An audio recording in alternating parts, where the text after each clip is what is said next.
Hey, this is Dave. Matt. And Zap. And welcome to the Vintage Cinema Review, where every week we review some of our favorite films from the past. Hey, there ain't no late fees here. Silence is golden. And be kind. Rewind.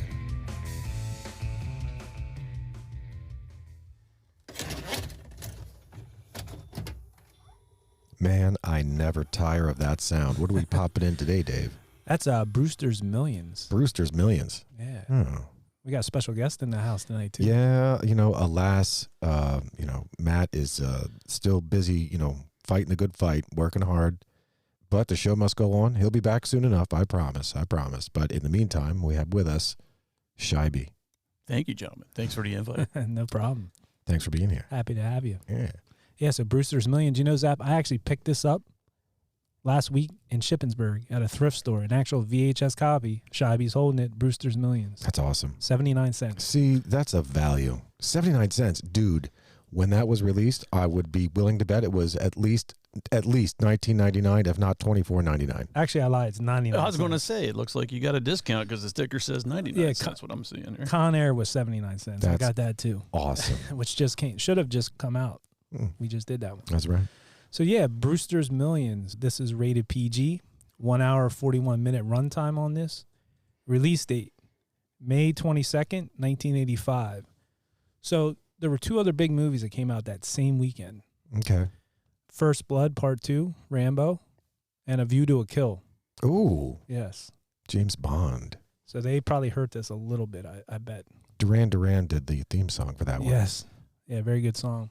Have you seen those ones, Scheiby? I have, especially First Blood Part 2. First Blood, the first one was indeed a Christmas movie, but the second one definitely was not. There was no Christmas tree in that one. Right, Zap? Whatever you say, Scheiby. Yeah. Whatever you say. So this one, directed by Walter Hill, written by Timothy Harris and Herschel Weingrod. This is based on a book, and I did not know this. Brewster's Millions by George Barr McCutcheon. This was produced by Lawrence Gordon, Gene Levy, and Joel Silver. Joel Silver, that sounds familiar to me. Does he do other stuff? I don't know, but Gene Levy sounds a lot like Eugene Levy. Yeah. 48 Hours. Silver. Oh, did he? That's the one. Okay, that makes sense then. Yeah, that totally makes sense for a number of reasons now. Okay. Yeah. Budget on this, $15 million. Box office, $45.9 million. All right. Dang, that's not bad, man. That's not bad at all. They'll put it in perspective, though. I was looking at the other two. Rambo, $25 million, and made $308 million, I think. Okay, we call that a blockbuster. Right. And then View to a Kill was $30 million and $152.4 million. It's tough to lose money on a James Bond movie. It's really tough. Right. Like, you got to try. Oh, no doubt. It surprised me, too, though, that the budget on those was only, I guess the one was double, but First Blood was only $10 million more. With all those special effects. Yeah. Yeah, so this was filmed in Los Angeles and New York City from April 30th, 84 through August 8th, 1984. So that was a long time. I was going to say, that's definitely a long run time to film. For this, it's not like there was a ton of crazy stuff I think they had to set up. But anyway, that's all I have for that. I guess I'll turn it over to Zap for the cast. All right. The cast of Brewster's Millions, it is exhaustive, but certainly I had to pare that down. So the cast of Brewster's Millions includes, but is not limited to, Richard Pryor as Montgomery Monty Brewster, John Candy as Spike Nolan, Lynette McKee as Angela Drake, Stephen Collins as Warren Cox, Hume Cronin as Rupert Horn, David White as George Granville, Jerome Dempsey as Norris Baxter, Jerry Orbach as Coach Charlie Pegler, Pat Hingle as Edward Roundfield, Joe Grifasi as J.B. Donaldo, Tova Feldsha as Marilyn, Yakov Smirnov as Vladimir, and a special cameo appearance by Rick Moranis as Morty King. Yeah, Rick Moranis. I thought that was him with the beard and stuff like that. Yeah. It's this random little insert like, okay, sure. Hey, man, are you in town? Like, could we use you for 10 minutes? Sure. Yeah, it was like we were watching it. I watched it with my wife, and he popped up, and she goes, "Hey, it's the guy from Ghostbusters." I said, Yeah. That's Rick Moranis. That's right. That's right. This was after Ghostbusters. Yeah, it was 84, right? Ghostbusters? Yeah. So It was year weird after. to see him like with a beard and like combed hair and stuff like that. Yeah, it was different. So Zap and I were talking before we got in here about Yakov Smirnoff. Like, I remember him from the 80s, but I had to look some stuff up. And you remember all that stuff back in the 80s? Oh, yeah. As soon as that cab pulled up and he started talking, I said, holy shit, it's Yakov Smirnoff. That's correct. So Yeah. I regularly rewatch as a daily habit. Night Court. He made regular appearances on Night Court. And I totally forgot about that he was on Night Court. But then as soon as I read about him, I was like, oh, yeah, that's right. I forgot. I totally forgot about that. Yeah. But I was telling Zap, I found something out interesting about him when I looked him up. His family came over here in 1977 from Russia. I think he was born in the Ukraine, but the USSR, Russia at the time. And they had a program back in the 70s, I guess, that they would exchange citizens that wanted to defect from Russia for wheat. So they sent him over here, him and his family, and I guess they got wheat in return. Wheat. Yeah. Like the commodity, wheat. I'm assuming it was like a wheat exchange, they said. So we'll take your person and we'll give you wheat. Yes. Okay. That definitely isn't happening That's nowadays. a fair trade. Yeah. Yeah. I just thought that was wild. I'm like, holy shit. I mean, didn't we used to do shit like that before the Civil War? Like within our country? I believe so. I mean, that's crazy. It may have led up to the Civil War. Unbelievable. He had $50 in his pocket, he said. Holy cats. Yeah, and then obviously Smirnoff, I didn't know this though, but I shouldn't say obviously, is not his real last name. He picked that up obviously from the vodka. Yeah. So his last name. He could have picked a better vodka. No, it's like when Homer Simpson picks he picked the name Max Power. Max Power. He got it off the hairdryer. Right. What is another Russian vodka? Stoli. Yeah, Stoli. Stoli. There, it could have been Stoli. Yakov Stolichnaya. Stoli. Yeah. The Russians are big on potato vodka. It's like the sweet stuff. I'm not Not out with digging that. it. Yeah, I'm not good with sweet vodka. Yeah. I don't know, man. I'll drink Stoli like it's my job. I mean, I really dig Stoli. Yeah. I don't know if I ever had that one, but I'm not a big vodka drinker, so. Mm. But I guess that's it for that. So should we turn it over to Scheiby for a synopsis? Yeah. Scheiby, why don't you give us a quick synopsis of Brewster's Millions? Well, looking at this, it isn't going to be that quick. Okay. Could you spend $30 million in 30 days and have nothing to show for it? That's exactly what Richard Pryor has to accomplish in this hilarious contemporary version of the classic big money comedy. Monty Brewster, played by Richard Pryor, is a down-and-out baseball player who discovers that he's the only living relative of an eccentric multimillionaire, played by Hume Cronin. Monty stands to inherit $300 million, but only if he can spend $30 million in a single month without acquiring any assets. If he fails, it's back to zero again. On hand to help Pryor spend his loot are John Candy, Lynette McKee, and Stephen Collins. This outrageous spree for all is directed by Walter Hill and produced by Lawrence Gordon and Joe Silver, with a screenplay by the team that wrote Trading Places. It's an American excess story that's enriching to funny bones of all ages. Nice. Yeah. Well done. Very I good. like it. An American excess story, yeah. not success. Yeah. I saw that on the poster thing for it. I was like, that's pretty slick. I'm glad that the Scheiby, thank you. That was delightful, by the way. Yeah, good Thank job, you. man. Thanks. I am glad to hear the reference to Trading Places. Oh, you mentioned this. Yeah, when we get to when we get through this, we can talk a little chat bit more about it. about it. But yeah. Speaking of that, I guess you want to steer through it a little bit, Zach? Yeah, let's do it. And I'm somewhat loquacious, so it's never a quick steer, but That's all right. let's see how we walk through this one. Our movie begins with Montgomery Brewster pitching for the Hackensack Bulls, a minor league baseball team. So minor league is their team that the outfield of their ballpark has railroad tracks running through it. After a well-fought victory, Montgomery and his best friend, Spike Nolan, who also happens to be the catcher for the Hackensack Bulls, visit a bar to celebrate and proceed to get into a raging bar fight with some of the locals. Montgomery and Spike are arrested and spend the night in jail. The next day, the team's coach arrives to alert them that they've been fired from the team. They're soon after arraigned, and in the midst of their arraignment, their luck changes when an unknown man named J.B. Donaldo arrives to post their bail and pay all fines. So I saw look, you see a ball field with train tracks running through it. Yeah. I mean, I don't know, maybe kind of like a hazard, just maybe. But I saw that, and it just seemed so obscure. It is a true thing, though, I guess. But yeah, apparently that was a thing down in the Southland, at least in Texas, I think. Yeah, with minor league teams. Yeah, it just reminded me of like playing tennis ball back in the day. Sure. You know, where you take wiffle ball bats and load them up and hit tennis balls. Yeah. Yeah. On whatever you could find. Correct. You know, that kind of thing. Oh yeah. One thing I noticed too in the crowd, I always pick up on this little dumb stuff, but got me nostalgic. The wax Coke cups. We talked about this in another podcast. Those wax Coca-Cola, you know what I mean, with the crushed ice. And but the train thing, I did see that too, and I was hard to believe that was a real thing. How great is John Candy too in that first scene? Oh my gosh, yeah. He asks that guy if he feels like a big bag or big piece of shit. Yeah. And I just looked, I was like, that's John Candy. That is John Candy. Just set the tone for his character right there. He looked so young in this movie, like so young. Right. Oh yeah.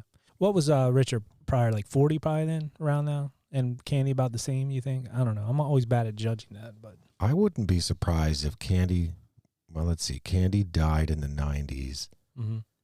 He might have been in his 30s, I guess. Late 30s, maybe late 30s. Yeah. But that was a good opening scene. The train, I did write that down. The wax Coke cups and Jerry Orbach. Yeah, that was cool to see him. Always good to see Jerry Orbach. Yeah, always good, man. He's been in so much, but look, Law and Order was fantastic. Anything he touched in Law and Order was just awesome. We have a minor league team here, but the train track's outside the stadium. Just on the outside. Just right outside. Yeah, who designed that? I mean, they should have been right through it. Yeah, they should have. A little ode to the movie, because the Senators started back up in '87. They could have did that. Yeah. Oh, well. It does flood a lot, though. True. It does. Donaldo takes the pair to New York City, arriving at the law offices of Granville and Baxter. Upon arriving, Montgomery's informed that his great-uncle, Rupert Horn, whom he's never met, has died, and Montgomery is Rupert's only remaining heir. Rupert's fortune is quite sizable, and he's bequeathed it all to Montgomery, with a few strings attached. Montgomery has 30 days to spend $30 million. If he does so successfully, he'll receive $300 million. But here's the catch. Only 5% may be spent on losing at gambling. An additional 5% may be donated to charity. He may not buy items of value that could otherwise be exchanged for the cash he'd spent. He may not buy items of value and then destroy them. For any money spent on hired services, there must be value received for the services. And finally, and most importantly, he must keep this challenge a secret.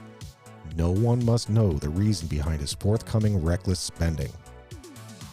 Conversely, he has the option to receive $1 million and walk away, leaving roughly $329 million in the hands of Granville and Baxter to divide amongst several charities and get paid handsomely by collecting exorbitant fees for their services. Montgomery goes for the $30 million challenge and is assigned a paralegal, Angela Drake, as an accompaniment to ensure he adheres to the rules and to track his spending. Didn't know your grandfather was a honky. That was a great line. Dude, that's great.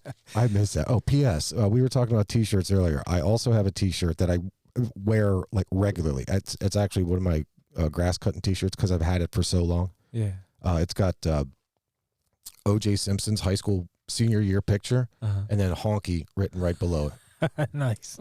That's funny. So, Zap, I know you're a money guy, so I have it written down here, but I'm sure you probably already know what the equivalent to now, the money. Yeah, I think the multiplier was 3. Is Right? it about 3, yeah. That sounds about right. So what would you guys do? Let's just with say $900 million, or I'm sorry, in this case, $90 million bucks? Would you take the $3 million or go for the $900 million? I guess would be the equivalent, right? Like, what do you think you would do? Yeah, I would go for the 900, especially at this point in my life. Yeah, sure. I need more than that to retire. Right. I thought it was a pretty easy decision, but I was just curious if somebody would be like, just give me the money. I don't want to deal with it. So let's pretend that the modern day equivalent is in fact 3 times the amount. So the question to me and to Scheiby and to everybody is simply, would you take the $3 million and walk away? Right. Or would you take the challenge of spending $90 million in 30 days? Right. Frivolously? in order to get 900 million. To get the 900 million, Yeah, I would do what Scheiby would do. I would go for the 90-day or the 30-day challenge. Okay, I was just curious. Maybe at the end we could talk about how you think you would spend it or how you would have spent it back then. I don't know who would entertain that. I thought right away, like, I'm going for it. What I got to lose? It's house money at that point. You know what I mean? Yeah. So it was interesting watching this scene where, I mean, there's plenty of people, wealthy people out there who have made, recorded wills, right? Recorded bequeathments and all of that stuff. Mm-hmm. This was totally interactive. Oh yeah, he knew what he was going to say. Right. I mean, come on. Yeah. But I mean, look, it's of course it's madcap zany comedy. I get that, but come on, man, just a little too much, I think. To time it out like that. Yeah. It's like Spaceballs. Now is then. Then is now. Is that, you know what I mean? That's right. That's right. Yeah. Oh. But yeah, back to the I forgot about the part we did. It was in the first segment, I guess. But Jerry Orbach probably could have helped them out in court. You know what I mean? I was thinking that's when it clicked with like what Jerry Orbach wasn't he in like Law and Order or something like that? Yeah, we were just talking about that. Yeah. Like I forgot I wanted to mention that in the first part, but that's where I was like, oh, Jerry Orbach. That's what I kind of know him from. See, there's the law and there's the order. So, I guess Jerry Orbach is on the order side, which is you got the police and then you have the lawyers. Yeah, he was the lawyer side, right? No, Jerry Orbach. Oh, he was the law. Police. Oh, yeah, okay. yeah. Then he couldn't have did shit for him. No, he couldn't have done a goddamn thing. I was wrong on that then. What'd you think, Scheiby? No, I was in the beginning, the first part. Mm-hmm. Yeah, I mean, the scene where the lawyers were in there, and then you had who was it? Pat Hingle, like helping him out, like being the mediator. Oh, the mediator. Oh, yeah. Pat Hingle was in the middle, and I have a fun fact about. So the actor Pat Hingle, but his role in this is Edward Roundfield. Correct. Yeah. Yeah, I thought it was good to have him as the referee or the judge there, right? To kind of like be. So impartial. he's the executor of the will. He's the executor, yep. exactly. Mm-hmm. So it was, obviously the other two you could figure out was going to be like shyster, right? But it was cool to have him there because I do have a fun fact about him later from other movies that I've seen him in, where he is not playing such a humble role, such a nice guy, right? Mm. So yeah, I wonder what he was getting out of all this. Yeah, because he was like playing it pretty straight. Those other two were all about the cash. Like we need the cash. You know what I mean? So it's interesting. I've known a few executors of wills in my day, and it's honor is the wrong word, but when you're the executor of a will, and you like either you've asked for it or you've been put in that spot, you've been trusted so much. Like it's a serious duty, like to get that done, to see everything done through its fulfillment. Right. So truly in Roundfield's case, I mean, it's just his job. It's literally just his job. Right. But I mean, he takes his job seriously. And he couldn't be bought, I guess. I'm sure those guys were offering money behind the scenes. Like, I'm sure. Hey, like, let's make this go away. You know what I mean? This guy was a serious man. He was. Yeah, committed. Yep. Montgomery enlists the help of Spike to help him spend the money. He hires Donaldo as a highly paid member of his staff and hires a number of other needless staff members along the way, all paid at monumental salaries. After an extravagant lunch for himself, Ms. Drake, Spike, Donaldo, and about 100 strangers, Montgomery rents a room at the Plaza Hotel at the cost of $1 million for the entire month. Fancy clothes, bottomless champagne, and a $100,000 donation to charity later, Montgomery hires Warren Cox and Warren's ex-wife, Marilyn, to be his interior decorators for a small fee of $250,000 and $100,000, respectively. Warren is not only a junior partner at Granville & Baxter, but he's also Ms. Drake's fiancé. Unbeknownst to Montgomery, however, Warren's been asked by Granville & Baxter to keep an eye on Montgomery while performing his interior decorating services. In the meantime, news of Montgomery's $30 million windfall has been made known far and wide. He gives the green light for funding a number of harebrained startups. He places a ridiculous number of long-shot bets on sporting events, and he even hires a fleet of helicopters to transport the Hackensack Bulls to the practice field for their next away game, a 3-inning exhibition game against the New York Yankees. A lot to unpack here. But there's a lot to unpack here. So this is the first time we see Yakov Smirnoff driving that cab. Yeah. That's where he says his iconic line. What a country. What a country, yeah. That's when I knew right away. I'm like, oh, I remember this guy, but why? So I had to go, because I was young back then. I remember him, but it was like kind of was gray, like, or not, I should say gray. It was like foggy. I had a pleasant laugh on Yakov Smirnoff because it took me back to the 80s. So there was something so, I don't want to say, it wasn't typical for sure, but it was absolutely a more commonplace back then for people to have just like catchphrases. Like think of Foxworthy. You might be a redneck. Right. Or Dangerfield. No respect. Correct. Correct. Right. Bart Simpson. Don't have a cowman. Yeah. We've talked about this before. So when they're flying the helicopters, the Hackensack Bulls over to the New York practice field. Oh yeah, back to that. You wrote that down. That was an away game, like or I thought they were back at Hackensack. They weren't though when they played. So their home is in Hackensack. Correct. So they were going to the practice field next to, very nearby, Yankee Stadium, okay. which is New York. Right. So as they're flying helicopters, literally just flying across the river to get into the bus to take them back to where they could have otherwise been. Just wasting money. Because the coach made a comment about that. That's right. The helicopters, you can see them, they fly by the Statue of Liberty, which at the time in this movie is surrounded by scaffolding. Yes, There's a major restoration going on there. We have talked in a few different previous podcasts about hey, look, anybody in their 40s out there might remember this. When we were kids, there was this massive capital campaign where we were going around saving money, saving pennies and nickels and dimes and quarters, whatever, filling up little milk cartons that were to be sent to the restoration project. Right. Like, it was this massive campaign nationwide to raise money to restore the Statue of Liberty.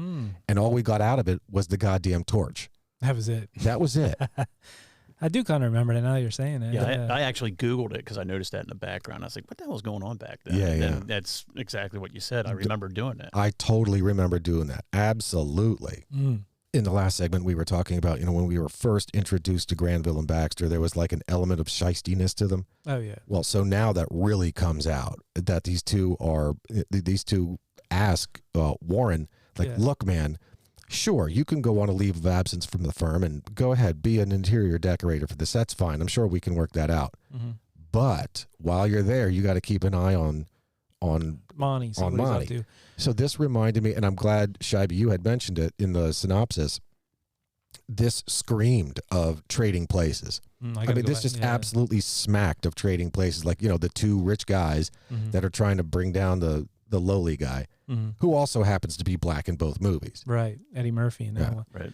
Yeah, I got to go back and watch Trading. It's been a long time on that. But this role, like, I could have easily saw Eddie Murphy doing this movie. Absolutely. You know what I mean? Instead of Richard Pryor. And this would have been, it's kind of funny because I watched a documentary just on Friday. I was telling Zap, a new one came out on Netflix.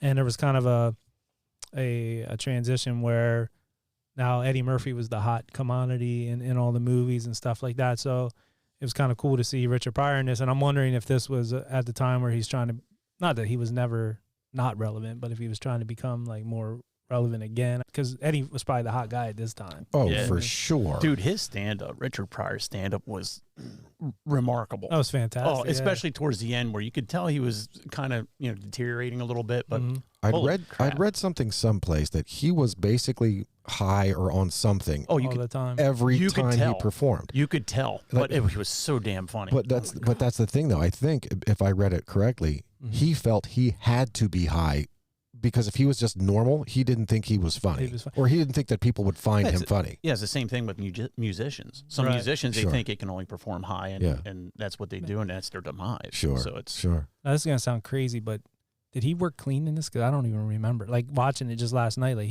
there was no swearing really in this. Like, was he using the F-bomb a lot? I don't even know. No, he didn't use that. I know at the end he made a comment about, if bullshit was money, I'd be a millionaire, and I'm a millionaire. He did say that. He did say a lot of, like, lower level swear words, but he didn't, go. It wasn't like his stand up and stuff. I mean, it's crazy to think, but I'm not 100% sure, and I just watched it last night. No, for Richard Pryor, this was kept very, very clean. Very clean, yeah. I guess they were trying to be PG back in the 80s too. We always talk about that. I don't know if that would have called it an R anyhow, even if he would have had a couple F bombs. You know what I mean? But no nudity in this. There was no gratuitous sex.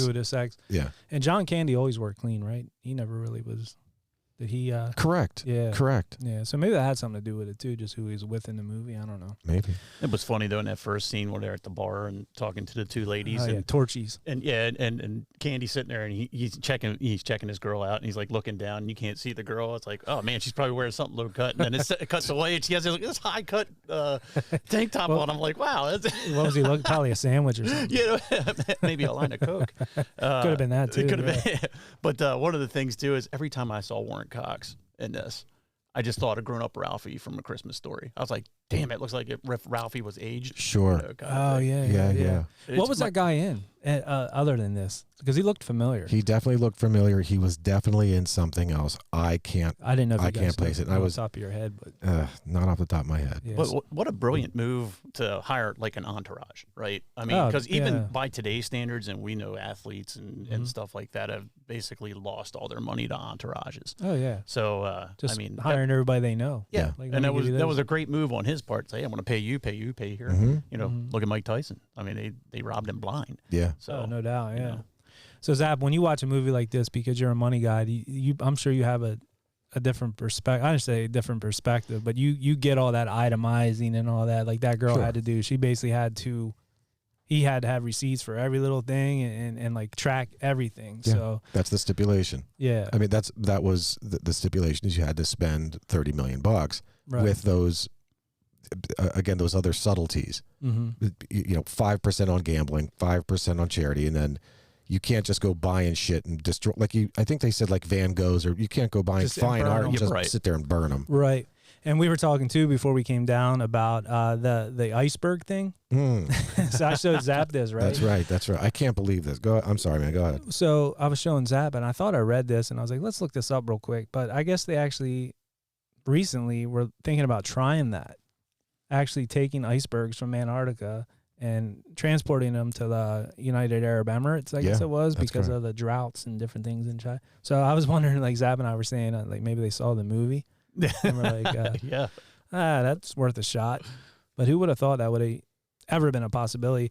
But that, and then like the gambling, yes, like it just like goes to show, like, if I try to win money gambling, I can't. This guy just throws money out, like, I don't care, pick the worst picks, and you end up winning. Lacrosse. Yeah, lacrosse, Notre Dame, and was it Loyola or something? Loyola. Yeah. Yeah.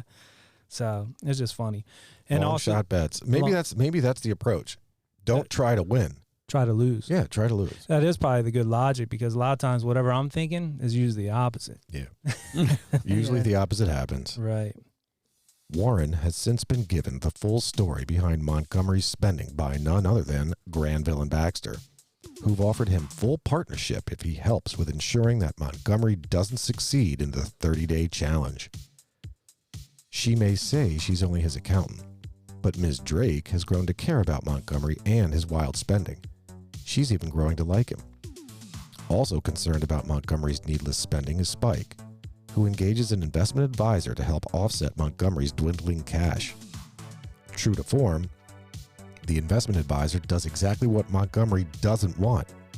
He makes money for him, and so does Spike, who's since made so much money in returns that it places Montgomery almost right back where he'd started.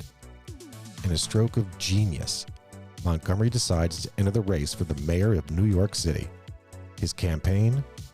Vote for none of the above. And he's ready to throw a pile of money into his campaign aimed to result with no winner. Meanwhile, it's evident that Warren's and Ms. Drake's relationship is beginning to crumble. Did you pick up on the amount of interest that they offered him? 24%. Yeah, that's right. Good God. So, Oh man. so I was, wish we could get that today. dude. So I was in the biz for a while of mortgage financing, mortgage banking. I heard so many horror stories of, what went down in the late 70s into the early 80s, what those interest rates on mortgages were. And it's what we were paying on credit cards a while ago. Now credit cards are like 30-some%, ridiculous if you carry a balance or some shit. But sadly, that's relative to what it was. Like if mortgages were approaching 20%, sure. An interest rate on a high balance is going to be over 20% that you're receiving. Yeah. That's crazy to think about. That's crazy. There's a direct correlation between the two, right? I mean, if you're earning a good amount of interest on your savings, you're also paying it for loans. Right. So it's like they go this way. That's right. Well, think about Hans Gruber from Die Hard. Oh yeah. He said, "I'm going to be you guys can do whatever with your money. I'm just going to be sitting on T-bills earning 20%." Wow, yeah. Yeah. That makes sense. Yeah, I didn't think about that. When that number, you're right. I totally forgot about him saying 20. I'm thinking, is that accurate? You think it really was back then. It was in the Wow. 80s. They were high. Yeah. I mean, you could earn a decent amount, but you were also, like Zap said, paying a lot for a mortgage, a car loan, Right. Stuff like that. So makes sense. Yeah. That's just bananas. It was. And when I thought that at this stage in life, I was like, holy shit, if I could pull that off. I know, dude. Just for a couple of years. I'll look at my investments or whatever over the course of time, and let's say annually, right? And I'm like, oh man, it's awesome. I'm so happy I got 10%. Yes, I'm so glad I got. Holy shit, I got 12%. That's awesome. Yeah, right. That's basically double that. Yeah, it's nuts. Yeah, that's totally true. When I look at my 401k, I'm like, that's doing well. But if I could do double that, like they're doing it, that'd be crazy. Montgomery's costly campaign for voters to vote none of the above wages on, including settling with his opponents for $4 million on a defamation suit they'd filed against him. Game day for the exhibition game between the Bulls and the Yankees has finally come. Not surprisingly, the Bulls lose. When the game ends, Montgomery's informed that he is leading in the polls instead of none of the above. The problem is, if he wins the mayoral race, that job comes with a $60,000 salary, which is considered an asset and would forfeit his potential $300 million windfall. He, of course, drops out of the race. He spends his last $38,000 on a party after the game. In the midst of it all, he seemingly loses his best friend Spike, the potential for the love of his life with Ms. Drake, and all others who've been on this ride with him. All because he's not permitted to explain to them why he's been spending so frivolously. Yeah, that would be tough to hide that from her. I was thinking about that too the whole time. Like, people around you would just think you're nuts. That's correct. You know Dude, what I mean? what are you doing? Yeah. Like, you don't want this money that the bank is offering you at 24% interest. You don't want to invest this money in whatever that we've just gotten you gains of $10 million over the course of a couple of days. Like, you just really want to blow this money. And then, dude, that mayoral campaign, holy cow. Yeah. I mean, that was a stroke of genius to see. That's a great way to waste money. Oh, no doubt. But in the same breath, when he was spending all that money, he was kind of wooing Drake with that, right? Because she's like, oh, look, he's like really. But then towards the end, she's like, what the hell are you doing? Yeah. Right. Kind of thing. But that kind of like got her interested in it. Like, look how much of a heart this guy got. Yeah, she thought she had him figured out. Like, oh, he's doing it because he feels guilty for having all this money and stuff like that.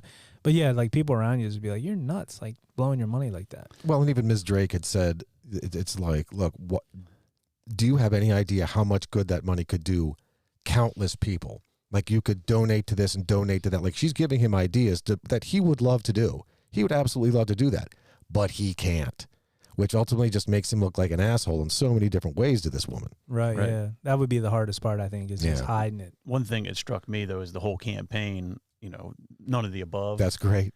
Imagine how that would land today in today's political atmosphere. I think it would play out the same way. Like, people would vote for that, like none of the above. You know what I mean? Because it's so hot right now. Right. It would just be like to have the and he did have the financial backing to do it. You definitely would probably win. Especially the dude's throwing parties. Oh, yeah. I'll vote for no more than the above if he's taking me to parties like that. And that's the best part. He's not even looking to win. He's just looking to make sure that these two guys don't win. Yeah. And then they end up suing him. And then that's another way to waste money or get away, you know what I mean? But I guess he settled for like $4 million or something. Yep. He settled out of court. Yeah. So it all kind of worked out to the end, I guess, though he had the $38,000. Yeah. Yeah. Or will it? Or won't it? The next morning, the day of reckoning, Montgomery awakens alone and forced to leave the hotel room he'd rented. The apartment he'd had renovated by Warren and his ex-wife has been emptied of its rented furniture. But, on the bright side, none of the above, not Montgomery, won the mayoral election. On his way up to claim his full inheritance, Montgomery receives dreadful news from Warren, in the form of Warren giving Montgomery an envelope full of $20,000 in cash as a return deposit on that rented furniture. Infuriated and sick of it all, Montgomery admits defeat and prepares to sign as much in the presence of Granville and Baxter and the estate's executor. Basking in what he believes is his moment of triumph, Warren spills the beans to Ms. Drake, telling her the whole story behind Montgomery's wild spending and how Montgomery's failure will propel him to full partnership with the firm. With that little ingot of information in her hand, Ms. Drake races into the conference room and alerts Montgomery of the foul play. Montgomery punches Warren in the face, who, in turn, threatens to sue him for damages. As the clock chimes, the final seconds of the 30 days, Montgomery engages Ms. Drake as his attorney, and with that, inherits the full $300 million. A full investigation will be conducted into the matter of conspiracy to defraud on the part of Granville and Baxter. But in the meantime, our story ends with Montgomery and Ms. Drake exiting the building together. I thought it ended kind of abruptly. It did. It did. I was hoping totally to see did. maybe like another 3 minutes of like the future, and Yeah. you know, maybe he owned a baseball team, Right. No more John Candy. or him and Drake, you know, were together. They could have kissed or something, maybe. Hugged. Yeah, no. Yeah. Little pat on the way out. Yeah, man. A little slap on the butt. That's right. I would have liked to see. Little ta-ta on her tutu. Yeah. I would have liked to see something. Maybe it would have made it rated R then. Ah, true. Could have pushed it over the edge. Yeah. Yeah. No touching. No touching. Yeah, but I thought that was just kind of like cut it off, boom, and then right to the credits. And I would have liked to see more, but Yeah, he was trying to settle out of court for that last 20,000 too. When Warren Cox said he was going to sue him, and he said, "Here's 20,000. Let's settle out of court." He said, "Nope." yeah, that's right. That's right. But yeah, I thought it was cool. I thought it was a pretty decent flick. Yeah, man. In addition to this movie ending so abruptly, I'm reminded throughout this movie, especially the campaign part, the skids of cash that were in that vault. Oh yeah, So I've been around a lot of physical cash, I remember you telling me. Yeah. like to the point. I think the biggest amount of cash I've been exposed to, like I'm saying, in my presence, is about $4 million. But to see these stacks of hundreds, this is probably the only time I've seen realistically the representation of money. They got it right. And got it right. I mean, if you think about it, so a strap of 100 hundreds is 10 grand. All right. So if you have 10 straps of those, that's 100 grand. Right. And then as you go, 10 of those, there's $1 million. This really, really accurately represented that versus think of countless other movies you've seen where somebody hands off a briefcase of money or a briefcase of cash and says, here's this, here's that. No way is that number right. Like, especially if it's not $100 bills. I can promise you that. Like, the volume of that smaller bills make up is ridiculous. It would take a lot. It would take a lot. Yeah, anyway, I was really impressed that they did this correctly. They really represented what $30 million looks like in cash. Yeah, somebody was paying attention to detail. Yeah, right? yeah. And those hundreds are crisp too. Oh, yeah, for sure. And that 20,000, what was it? A deposit on the retainer. So that's perfect. That's a perfect that was example. the furniture one, right? That was and then he used it as a retainer. That was the furniture one. So, in our minds, 20 grand. Holy shit, that's a lot of money. Right. But it doesn't really look like so much when you just have two straps of $100. When you have 200 $100 bills. Right, yeah. That's 20 grand. Yeah, right. Like a weight envelope or something like that. Yeah, but yeah, I mean, it's small. It's absolutely small when you think about it. True. But yeah, dude, that's, again, the perfect representation. And look, again, they just throw cash around like it's so, it's just growing on trees. Oh, yeah. Well, that brought up a point. I saw an interview with Dave Portnoy from Barstools, and he was talking, and it totally relates to this movie. I was like, it's funny, I just saw this. Well, I guess you'll tell me if it's funny, like you like to say. I do. But he was saying how hard it was for him, Dave Portnoy from Barstools, to get to his first $1 million. But then after that, once you have money, how easy it is to make money. Correct. And it's just get more money. He's like, I can go make $5 million like that. It's like a snowball, right? You start out with something small, and as it gathers and gathers, I explain the same thing to my son. He's 20, and start now. Yeah, dude, definitely start now. Get the ball rolling. Towards the end, that snowball gets bigger, and as it gets bigger, it's getting bigger multiplied, right? So it's no doubt, yeah. It's funny. I find that if I'm 49 now. In these last X number of years, like there's a finish line ahead, but I'm sprinting at this point. Like I'm really sprinting, and by sprint I mean I got to run for that money. I got to make as much as I can here in these last X number of years. This is where you make hay, right? That's this correct. is where you're supposed to be making hay, because it's like you see it, and me personally, I'm 50. I'd like to call it now. Yeah. But I'm like, man, if I can just keep going for another 5 or 10. Yeah, correct. It'll be a lot better than just ending it right now. That's exactly where I'm at. Yeah. Right. Everything compounds. And And then, the kids move out, and Zap, I know you don't have kids, but it's just like all your expenses start coming back, and you can start saving that money again. You get done with McDevitt, you're still there. That's right. Yeah. Another year, yeah. Ow! Love that money. Yeah. I guess it's time for Fun facts. Mm. Who wants to lead it off? One of so many people's favorite parts. Oh, I'll lead it off. Go for it. Fun fact, until just the other day, John Zapp had never seen this movie. No way. No. I have never seen this movie until watching it to do this recording. So I can't wait till we get to the very end part. Okay. On how, but yeah, I definitely saw this back in the day, and it had like my dad. I remember my dad was a big Richard Pryor fan. So, but I have one. The car. I was very interested in the car that he gifted his. What was she? I guess an accountant or kind of a. So Ms. Drake was a member at the law firm. She was a paralegal. Paralegal at the law firm, but she also apparently had some level of accounting background to her. Right. So he gifted her a car that she said, I believe, that's a $100,000 car. Exactly. So what car was over $100,000 in 1985? So that was a 1980 Aston Martin V8 Volante. Ooh. Yeah. And currently, well over that now. It's like 150, 140. Like for a used 1980, one of the rare things that really held its value. Huh. Because usually cars go way down. You know what I mean? But yeah, 1980 Aston Martin Volante V8. There's a peak and valley in cars, though. Yeah, true. So that is to say, they enter the valley on that downward trend for 20 years after they're out. But then once you pass that 20 or 25 years, they start coming back up because they're now classics, which would ultimately be antiques. Right. Then you have to take care of them, right? And I have a few buddies that bought, collector Cobras and stuff like that the first 10 years, they're like, man, this car's just sitting in my garage depreciating. Yeah. And then 10 years later, like, holy shit, it's starting to come back up. That's right. So it's like, if you can hold out. I mean, when we watch these 80s movies, I think I've mentioned this before. Like, it's really evident in, Halloween and Fright Night, actually.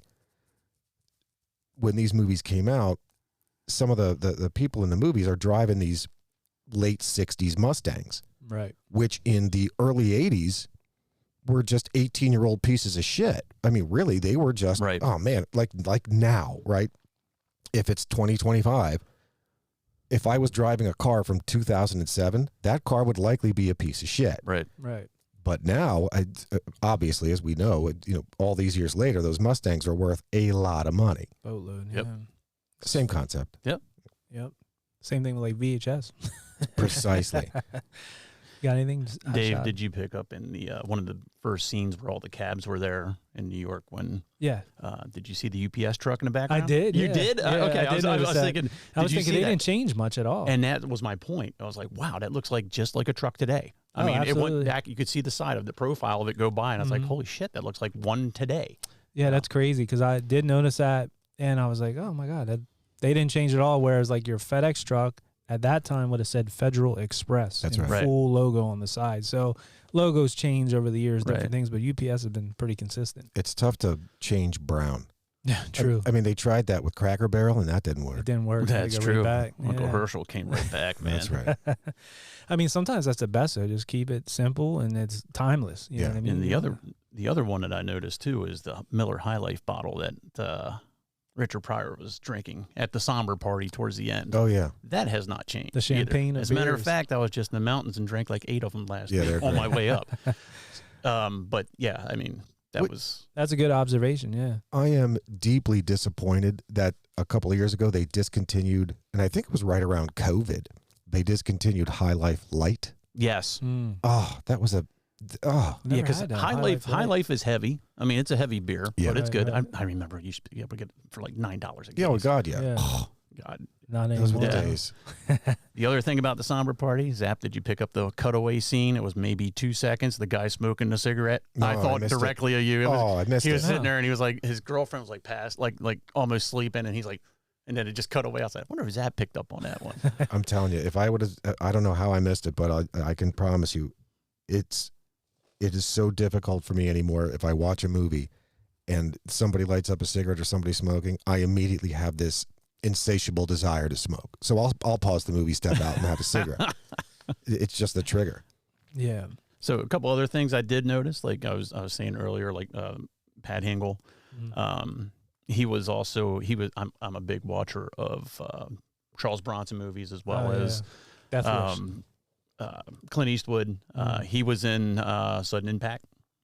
He was also in Hang 'em High, where he played a judge that was very, had his own way of doing things. So it was Nice. neat to see him in a different role than Different- what you typically see him in. Yeah, for sure. Yeah. Those For sure. Bronson movies were the best back in Death Wish and all that. Okay, so Death Wish 3, the guy that rear-ended Montgomery. The V8. Yeah. Is that what he paid him off like The Aston 300,000? Martin, Yeah, he was. Now it was in the beginning where he rear-ended him. Oh, in the beginning of the movie. And the guy got out. He was bald in a brown suit. Right. He played in Death Wish 3. So okay. I think Pat Lauer or something was his name or something like that. So there were 2 rear endings in this movie. Yeah. Oh, yeah. Yeah. I didn't know if I guess I did remember the first one now you say that. It was a minor role, but I really liked Charles Bronson's role in The Great Escape. Great Escape. That's with. I vaguely remember that one. I mean, so the Great Escape is basically the if nothing else, the basis for the theme of Hogan's Heroes. So these guys are, I mean, and it's a star-studded cast in this. I mean, Donald Pleasance, Steve McQueen. McQueen, that's the guy I was trying to think of. I mean, it's huge. Oh my God, the guy that was in. They're breaking out of a German camp. Correct. Yeah. I don't know if I've ever And seen that. they're tunneling underneath it and all of this other stuff, and they're having zany, wild fun. They make booze while they're at the camp, like all this stuff. These stuff that you would later see in a certainly comedic element in Hogan's Heroes. But this was these guys trying to get out of a World War II camp. There were American soldiers that were Correct. trapped there. That's Correct. pretty cool. Dude. American and British. And British. Okay. Bronson was a badass. Hell I yeah, mean, man. I mean, in the Death Wish movies, he's like little Paul Kersey, walking around Sure. and stuff. But you watch him in some of those like war movies and shit, he was like a badass. Yeah. Yeah. Oh, one more. So, Dude, you're firing your load all at once here, man. oh, I thought you were asking for fun No, facts. go We for it, are. go for So, it. no, you want me to save some of my load for later, or what? Well, no, go ahead. Okay. Have at it, dude. So finally, the last one at the Yankees game, the announcer, his name was Biff. He was next to the commentator. Yeah. I'm a big watcher of In the Heat of the Night with Carol O'Connor. Yeah, that series. He was Bubba Skinner on. Oh. And that was one my wife picked out. She's like, "Look, there's Bubba." And I was like, Oh, shit. Yeah. I knew I'd seen that guy someplace. I knew it. Autry, Alan Autry, I think his name is. Not to be confused with Gene Autry. Not to be confused with Gene Autry. They should have got Bob Uecker to do that. It was Yeah. good. Like, Yeah. he does that baseball stuff. You got something that. Oh yeah, another fun fact. John Zapp, up until this point, had only ever seen one other Richard Pryor movie. What? See No Evil, Hear No Evil. Oh, That's the only with other one Gene Wilder. So I'm sitting here, and I've had to keep this to myself just to to contain it for this moment. Look, I recognize that your dad loved Richard Pryor.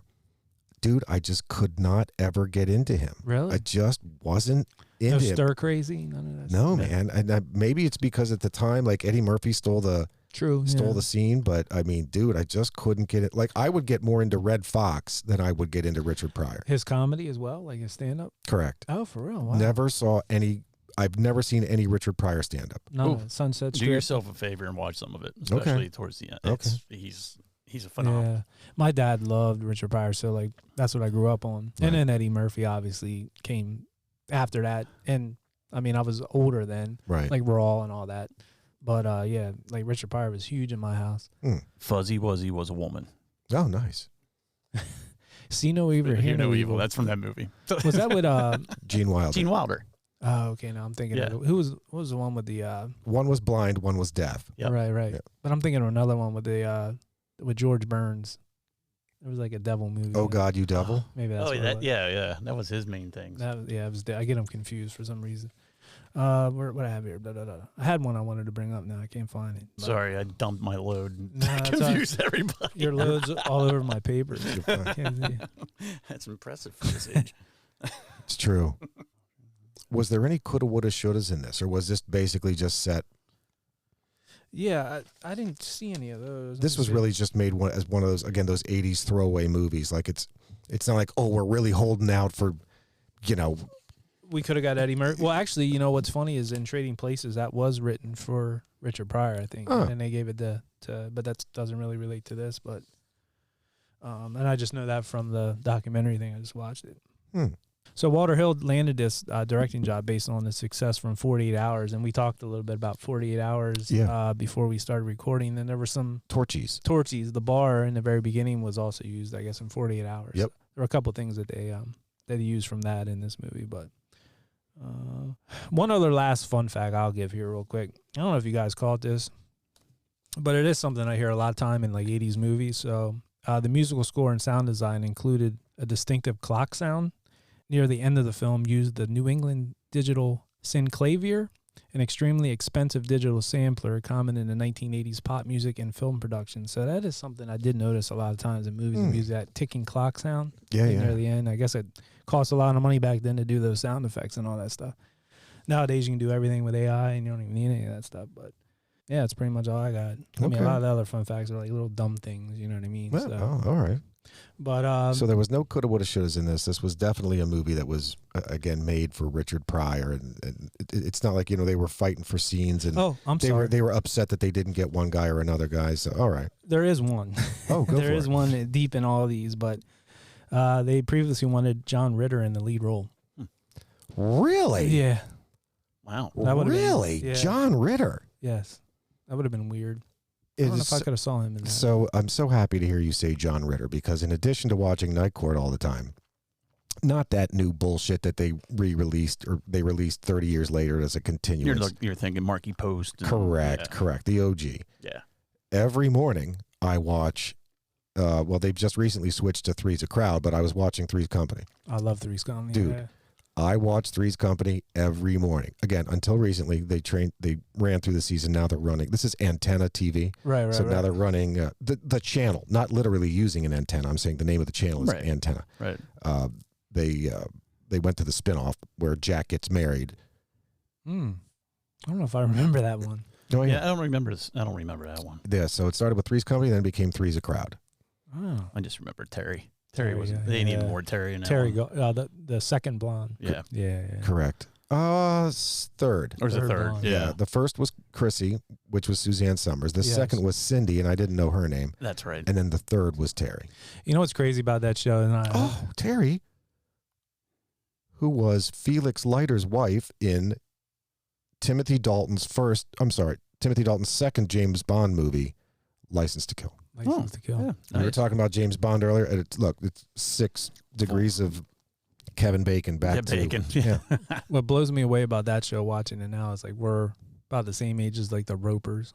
And, you know what I mean? Dude, I know, man. That's just bananas. Blows me away. Yeah, if that was today, Mr. Furley would have cameras in that freaking. Oh. He'd have peep cameers and all kind of stuff. Oh, for sure. Furley or Roper? Furley was a creep. Roper Yeah. was more like along the lines. That's a tough like- choice. I don't know. I have to go with Roper. Roper. He was yeah. the OG. Yeah, I like Roper too. I saw a thing where it was like Roper. They had a picture of Roper and Tony Hawk, and like Tony Hawk's morphing into. That's right. He I've does seen kind of that look too. like it. It's so as we're talking about spinoffs, the Ropers was a spinoff of Right. I remember that one. Oh, they had a spinoff called the Ropers. I Yeah. remember the Ropers. shit. Yeah. had nothing to do with Peter North. You shooting ropes. Yeah, right. This was You're learning the ropes. Yeah, learning the ropes. But yeah, I guess it's time to do our little late fee return or burn. Now, Scheiby, you're well aware of that, right? So you listen, so you know how it goes. It was my movie pick, so I guess I'll lead it off. You guys cool with that? Go for it, man. So for me, I definitely have a nostalgic attachment to this movie. Like I said, my dad in our house, like Richard Pryor was everything. Like, we loved Richard Pryor, and I really would enjoy watching my dad watch Richard Pryor stuff and laugh. Would make me laugh. And this movie is very nostalgic. With that being said, watching it now, for me, I'm not burning it. I thought it was a decent movie. I would return it. I'm not going to late fee it. I don't think it's that great. There's other movies, I'm sure, with Richard Pryor that I would put above this, but it was definitely good to watch. But I'll watch it once and return it and be happy with it. Yeah, I'd definitely late fee it. Just because I remember watching it as a kid. Yeah. You know, it was like part. nostalgic. I was like, 10, 11 years old and watched a lot of those movies. And also, I'm the kind of person that needs to watch a movie like several times to kind of pick up on things. Right. Certain things in the background, I kind of impressed myself with watching it once to refresh myself with what I did see. But if I'd watch it a couple more times, I'd probably pick up on some other things too. So. Yeah. I'm right, dude. I'm right there with you. Now, I don't know if I would late fee it. I would certainly not burn it. I would return it, but I would watch it a couple of times. Scheiby, for the same reason you'd said, I'm that same person. I need to watch a movie a couple of times just so, I can pick up on those subtleties and intricacies and just the little nuances. Right. So, yeah, I'm returning it, but after watching it a couple of times. I'm going to get my money's worth out of this one. Get your money's worth. I guess there was no real... I know you like to quote movies and stuff. Sure. So was there anything in this movie that will stick with you think as a quote or anything? It's something I guess we should probably talk about sometimes when we watch these old movies is this is one that I say to this day. Now this is your first time seeing it. So for me, definitely the winning takeaway quote was, you didn't know your uncle was a honky, did you? Yeah, I kind of figured that it'd probably be up at the top. So that's the one that'll probably stick with you. Actually, no, he said you didn't know your grandfather was a honky. Right. That's right. Yeah. Mine was the bullshit comment. If money was bullshit, I'd be a millionaire, and I'm a millionaire. True. That hit right at the right time. Yeah. I cracked up at that one, even though it was so simple. And then just his action of getting into the cab at the same time. Yeah. Oh yeah. Well, obviously the Yakov, what a country. Sure. So now I always kind of equate this to this movie because I do remember that back from the 80s. So that's probably the one thing that now I'll tie to this movie. Like, oh, that's right, Yakov Smirnoff. I forgot about that guy. Yeah. What a country in there. I also forgot to comment on John Candy's gold catcher's mitt. Oh my God. I thought it was like a Flavor pendant. Flav looking thing. So dude, so did I. I was actually worried at one point, again, having never seen this movie, I was afraid that somebody was going to say, dude, that's an item of value that you could certainly exchange. That's solid gold, man. That's not just a suit, a tailored suit, but this is a significant piece of jewelry. Actually something that, you could pawn off to get your right. money back. Yeah. Like the stamp that he mailed. That was slick. Like the stamp. That's right. No, I did like your question yesterday when we were texting about how would you blow it. Yeah. And my mind went right to an entourage. I was like, I would go hire people, contract them for 30 days. That's exact. You'd have a bunch and then exactly what he was doing. I was like, I'd throw parties. I would do all kind of shit. Cause he was throwing parties all kind, right. Hire bands. Same answer is the same. I would throw parties every day and I would have an attorney and a financial somebody on retainer that I'm paying them. Hell, if I'm paying them each $500,000 a day, I mean, there's two people that by the end of the month, I'm at $30 million.